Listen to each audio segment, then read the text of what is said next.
ओम शांति।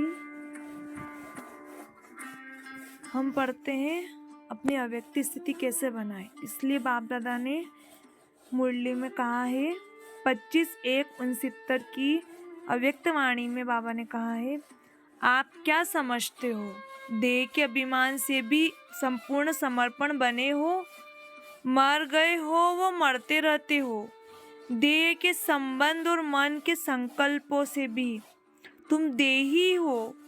यह देह का अभिमान बिल्कुल ही टूट जाए तब कहा जाए सर्व समर्पणमय जीवन।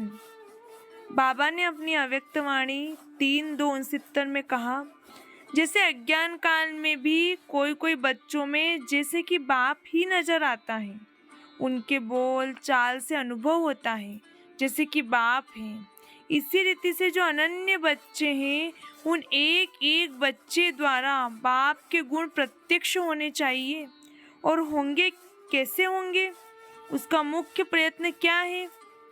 मुख्य बात यही है जो साकार रूप से भी सुनाई है कि याद की यात्रा, अव्यक्त स्थिति में स्थित होकर हर कर्म करना।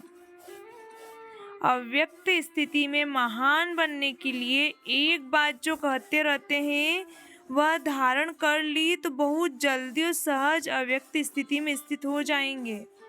वह कौन सी बात है? हम अभी मेहमान हैं, क्योंकि आप सभी को भी वाया सुषमतन होकर घर चलना है। हम मेहमान हैं, ऐसा समझने से महान स्थिति में स्थित हो जाएंगे।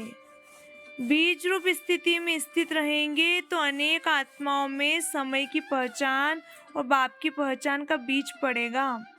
अगर बीज रूप स्थिति में स्थित न रहे, सिर्फ विस्तार में चले गए तो क्या होगा? ज़्यादा विस्तार से भी वैल्यू नहीं रहेगी, व्यर्थ हो जाएगा। इसलिए बीज रूप स्थिति में स्थित हो, बीज रूप की याद में स्थित हो, फिर बीज डालो, फिर देखना ये बीज का फल कितना अच्छा और सहज निकलता है। बाबा ने अपनी अव्यक्त वाणी में 17/4/69 की अव्यक्त वाणी में कहा, परिस्थिति में आने से कमजोरी में आ जाते, स्वस्थिति में आने से शक्ति आती है।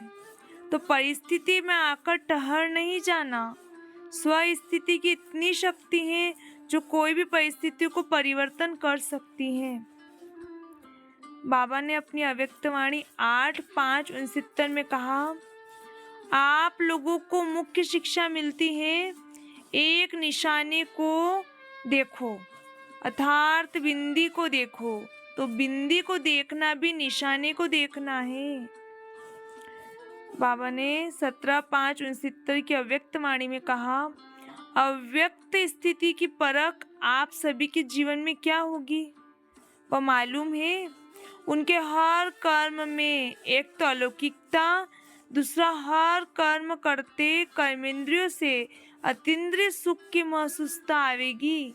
उनके नयन चैन, उनकी चलन अतीन्द्रिय सुख में हर वक्त रहेगी।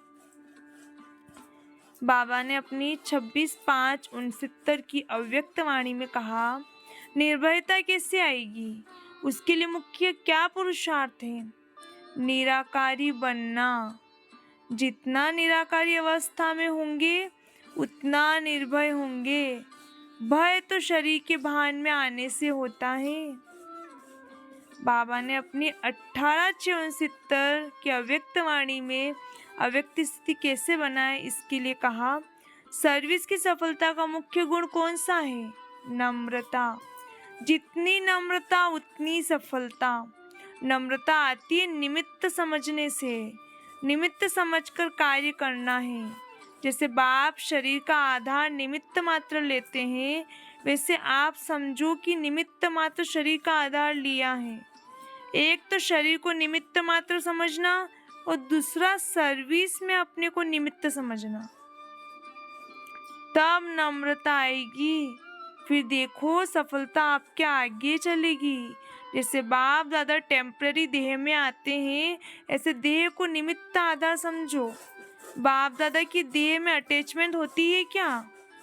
आधार समझने से अधीन नहीं होंगे, अभी देह के अधीन हैं। अधीन होते हो, फिर देह को अधीन करेंगे। संगम पर पहले पहले क्या बदली करते हैं? पहला पाठ क्या पढ़ाते हैं? भाई भाई की दृष्टि से देखो। भाई भाई की दृष्टि अर्थात पहले दृष्टि को बदलने से सब बदल जाती हैं। इसलिए गायन है कि दृष्टि से सृष्टि बनती है। जब आत्मा को देखते हैं तब ये सृष्टि पुरानी देखने में आती है। पुरुषार्थ में भी इस चीज का ही है, दृष्टि बदलने का। जब दृष्टि बदल जाती है तो स्थिति और परिस्थिति भी बदल जाती है। दृष्टि बदलने से गुण और कर्म आप ही बदल जाते हैं। यह आत्मिक दृष्टि नेचुरल हो जाती है। अच्छा, ओम शांति। ओम शांति।